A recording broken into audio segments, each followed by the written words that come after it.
A state change on observation. Things in this world can change. Apparently between only 2 states though, on and off. Hopefully not indicative of my state of mind. Binary, between 2 extremes, 2 poles if you will.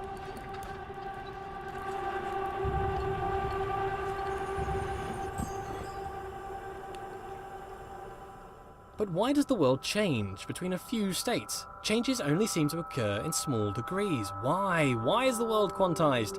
It confuses me that there's a limited amount of states in this world. I think that there would be an infinite amount. Why would there need to be a limit unless there was a constraint? And why would there be a constraint? I sure hope it's due to incomprehensible macro-level relationships rather than the overwhelming simplicity of a system. That is a nightmare which I could not face. The implication would be clear. A wooden boy given the breath of life.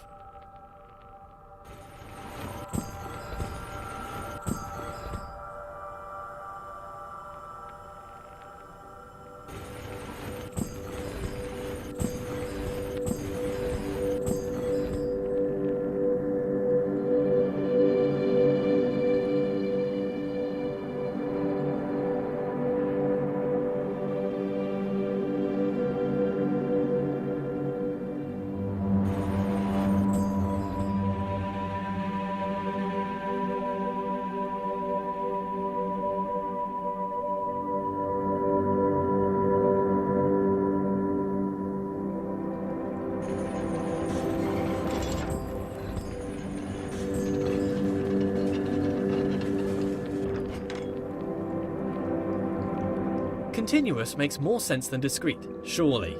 All ideas are continuous, but the mechanics discrete. Nonsense, clearly nonsense. The location of each item in the world is only accurate to a binary exponent width of 8 bits. Why? And still, it can only be observed by a keen eye for infinitesimal phenomena. Planck's constant, the universe's machine epsilon. Oh, what am I even saying? Paranoia, paranoia!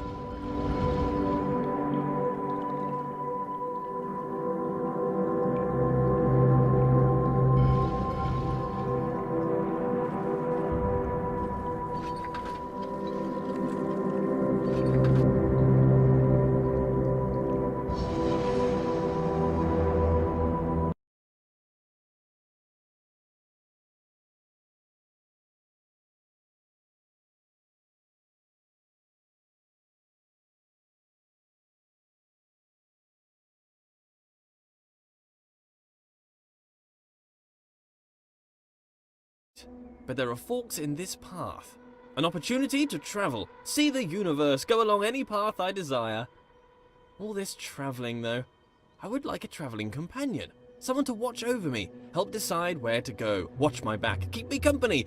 Oh, but that's just silliness. I don't really need anyone. I'm a god. This world has rules, clearly. For one, I cannot walk through walls, which is disturbing. You'd think if I was a god, I could do what I wished. For the most part, I don't appear to be in control. Perhaps my subconscious is keeping the world in shape. Subconscious. A powerful part of mind, all along unobserved, subtle. I wonder what resides in this subconscious. Those thoughts that I'm not aware of. Not all of my decisions are wisely made under the full power of cognition. Some decisions are made outside of the conscious self. I seem to observe a lot of my actions with little or no control over them. I must still own these actions.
is compartmentalization square with consciousness?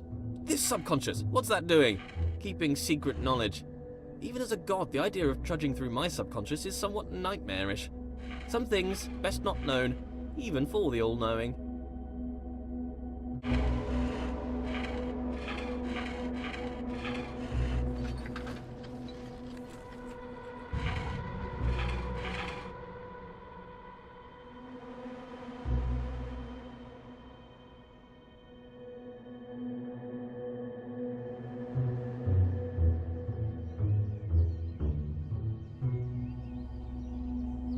The sad thing about being a god is the crushing loneliness.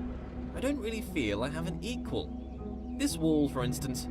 Don't get me wrong, he's a smart-looking wall. I enjoy being around him, but he has little of interesting conversation. Very flat personality. Like the bridge from earlier, very anthropomorphized.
I love giant machines. The bigger the machine, the better. This is my idea of heaven. There's something about a giant machine that screams godlike. Me and my machines, animated, as if alive, but really just acting inside a closed system. They give the impression they are full of life, but they are just wheels and cogs that turn in time. Ticking, clicking, and clacking contraptions.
stairway to heaven made of fool's gold.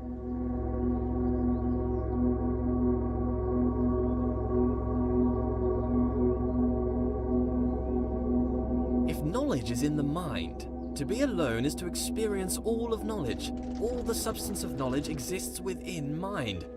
Therefore, to suppose another, whose mind was unknowable or transient, would suppose a world in which all knowing was an impossibility. So it follows that being alone serves as a proof of my deity. In this way, it is a comfort to me that I am alone. Others would be a difficult problem.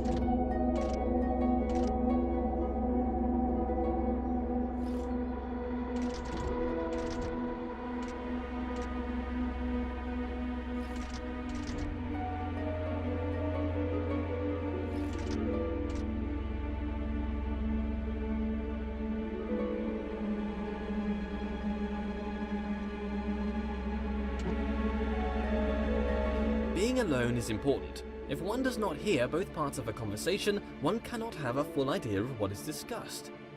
To be alone is to know the whole story. But still, this world seems to attempt to communicate something.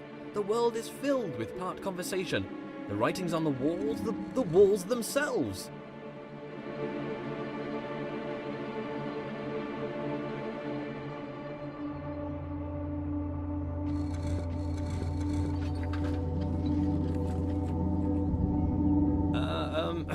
Let there be yet more light.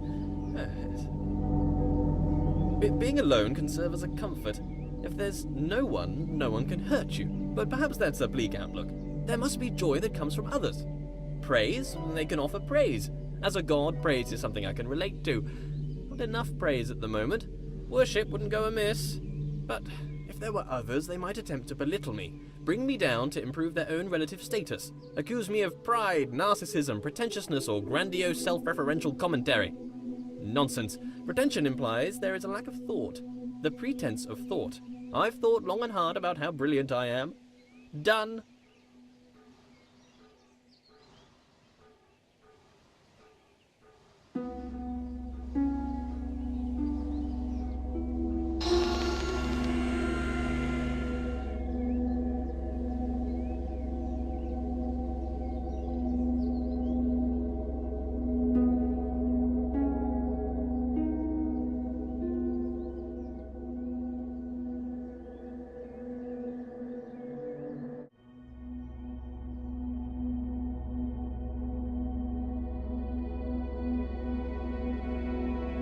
It doesn't take a genius to see that I am a genius. Comparative statements are somewhat redundant when you're the lone wanderer of the universe. I think I'd like a goddess to share this with. We could walk around and talk about gold, perhaps waste away the time discussing how brilliant I am. She could bask in my intellect and compliment me on my immense wealth. Perhaps she'd look like me too. Obviously she couldn't be as handsome, that would be unthinkable. Could I create a goddess more majestic than myself? Could I create a rock that I couldn't lift? Well, apparently I can create doors I cannot open. What does a goddess do, though? Quite clearly, I'm busy doing all this god stuff. Walking about, thinking about stuff, solving problems, inventing problems to solve. Would she be my helper, or off doing her own thing? I'm a pretty big deal. If I had a goddess, I'd assume she'd want to be around me most of the time. But I feel like I'm too busy with all these challenges to possibly give her all of my attention. I mean, to be fair, it's likely to destroy her given my godlike intensity. Maybe I'd make her in my image. That would be amazing! Two of me! Oh, we'd have so much in common! I'd quite like her to be lively. First, she'd have to be alive. Being alive is somewhat a prerequisite for being lively. Not created life yet. I see as through a glass dimly, not knowing as I should know.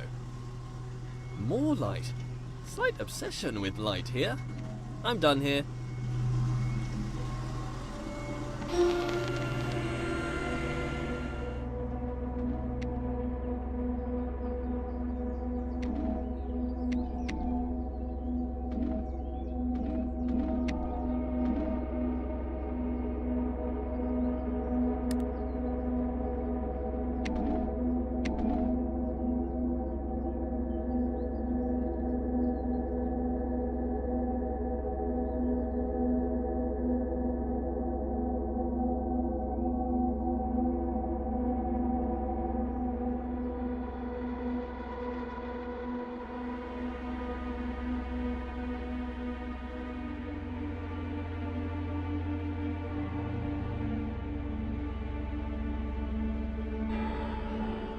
Why can I be surprised? If I'm all-knowing, then I should know all. Perhaps there is a moment when knowledge is created. Sometimes when I ask these questions, I wish there was a response. Wish there was someone out there listening to me, hearing these words. But how could they tell me even if they were listening? I've never heard their voice. If a voice came down from the sky to talk to me, I'd probably think I was crazy. But in case anyone's listening, I have a surplus of gold. If you'd like to pop by my universe, I could give you some. Friendship for gold? Straight up trade?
That's this done.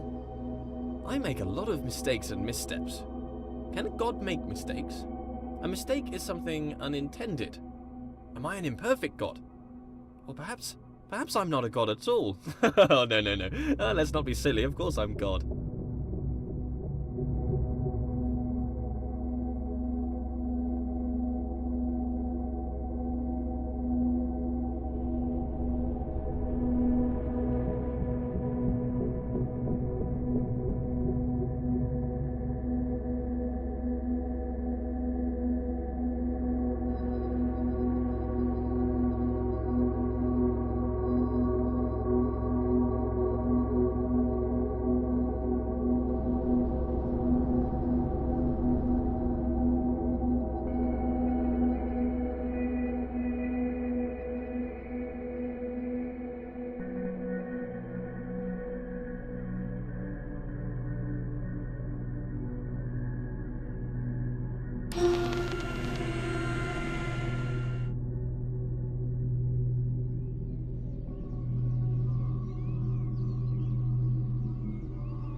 Still, no companion.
What if it's all a joke, this whole world? A grand joke of which I am the punchline. What if someone stands, looking on, grinning atop their high horse? An elevated perspective makes it easy to look down. What if someone distant and unknowable were forcing me to stumble around my world? Forcing me to overcome a series of mental obstacles, all for what? To demonstrate something? To teach something? What?